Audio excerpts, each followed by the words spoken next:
The 2025 season for the Carolina Panthers looked bright for the majority of training camp. Veterans were healing and working back into their routines.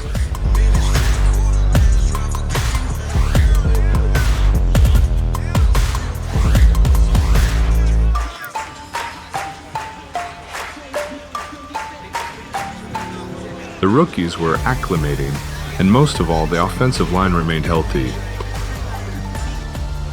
I feel comfortable with the guys who are here, but again, we're going to keep looking all across the league, and transactions happen weekly, and these rosters, they're not set in stone by any stretch, and so we're going to continue to see, based on the film that we watched and where people ended up, to see if people can come in and help us. I have all the trust in the world in the front office and the coaching staff. It's not someone now has to change their game to do something else.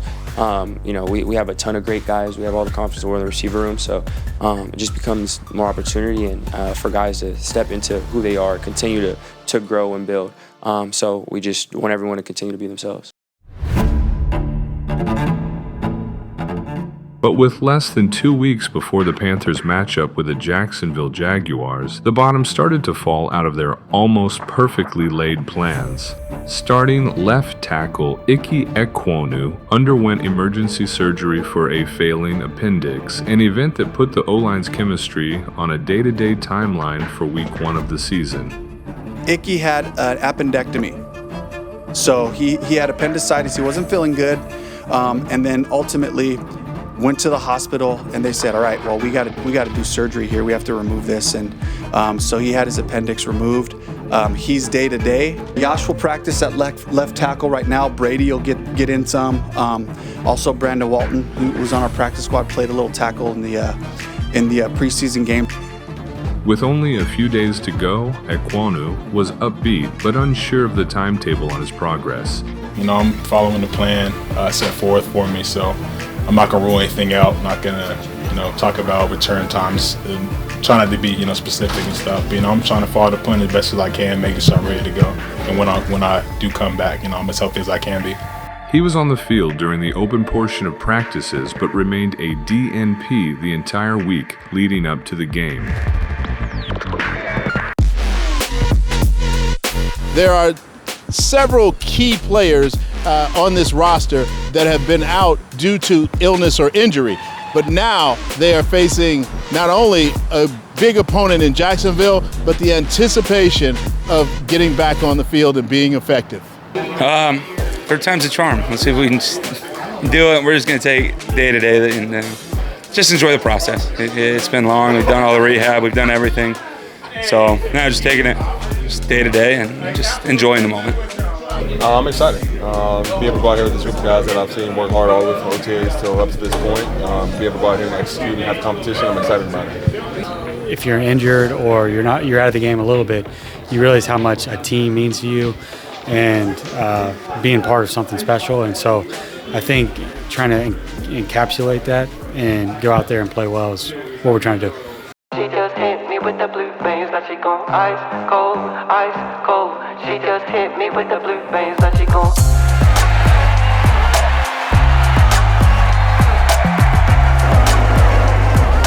She just hit me with the blue veins, now she gon' I like that with the chemistry, yeah. And when you bite back, you can remedy that. I'm into energy and telling the facts, tenderize my tendency.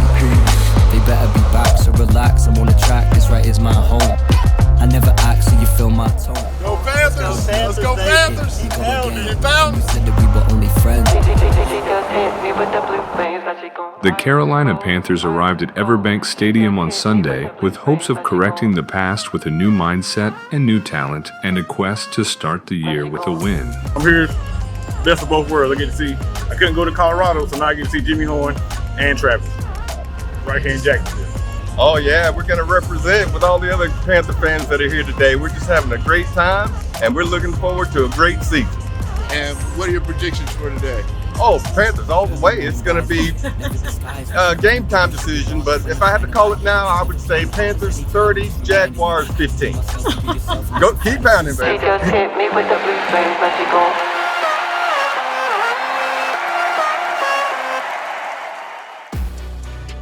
Jacksonville controlled the tempo from the outset and protected the football. They also won the time of possession battle.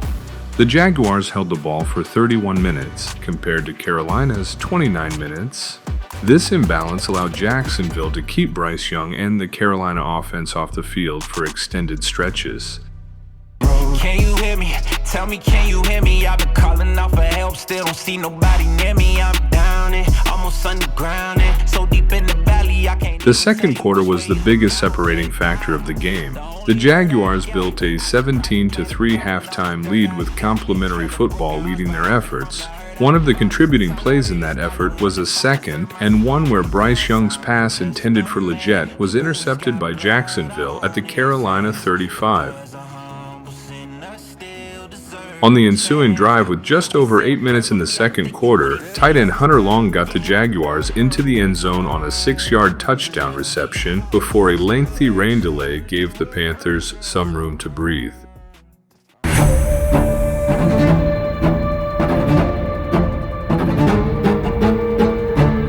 But the pause appeared to give Jacksonville the biggest boost. With just over 3 minutes left in the first half, Brian Thomas took full advantage of the Panthers' lapses on defense and took it in for a 9-yard touchdown. Despite converting 8 of 15 third downs to the Jaguars' 5 of 12, turnovers erased much of the momentum the Panthers built throughout the afternoon. Bryce Young was the biggest contributor. His 2 interceptions stalled potential comeback drives. Young also failed to secure the ball after failing to slide and taking a hit, another play that halted a promising second-half drive. Sunday's performance was a reminder that development is rarely linear. Young finished the game 18 of 35 for 154 yards with 1 touchdown and 2 interceptions, but ball security continues to plague Young's atmosphere. Young piloted a lone-scoring drive in the fourth quarter, a well-placed 27-yard strike to Chuba Hubbard that showcased his touch and timing, but too late to matter. Hubbard was the most effective back, tallying 57 of the team's 113 yards on the ground. His late-game touchdown reception was the Panthers' only trip to the end zone, underscoring an inability to establish the dominant run game that flashed at the end of last season. On the flip side, Carolina's run defense was also a glaring weakness, allowing Jacksonville to dictate terms and rack up 200 rushing yards, including a 71-yard run by Travis Etienne, en route to his 143-yard performance. Defensive coordinator Ejiro Evero will need to address these issues quickly. We didn't stop the run good enough today. Even in the back end, we could have did better in the 2-minute situation. They got the ball, I think, like 30, 40 seconds left. We gave up a couple chunk plays. I gave up one, and they hit Mike on the dig on the other side. You know, them situations we gotta get off the field and save points. So just being more physical and also mentally staying with it. We're all disappointed, felt really good about the work we've put in. It did not show up today. And that's something that I was able to talk to the group about. It's like, guys, we know what we have in this room, you know, but it just comes down to finish. You gotta light that fire. It's go time. Like, I've been here 3 seasons, whether we're playing or not. There's a lot of just waiting around for something to happen, and it's time to go make it happen. I mean, we always feel confident going in. We're always expecting to win. Obviously, didn't get that done. We'll watch the tape tomorrow. We'll learn and grow, but that confidence doesn't waver. The Panthers' Week 1 loss to the Jaguars was more a wake-up call. The team has plenty to clean up before they head to Arizona to face the Cardinals and before their home opener when they host the Falcons. Still, it's only one game. Most of the talent is there, and the coaching staff has the tools to make adjustments. But if the Panthers hope to compete in the NFC South, they'll need to find answers fast.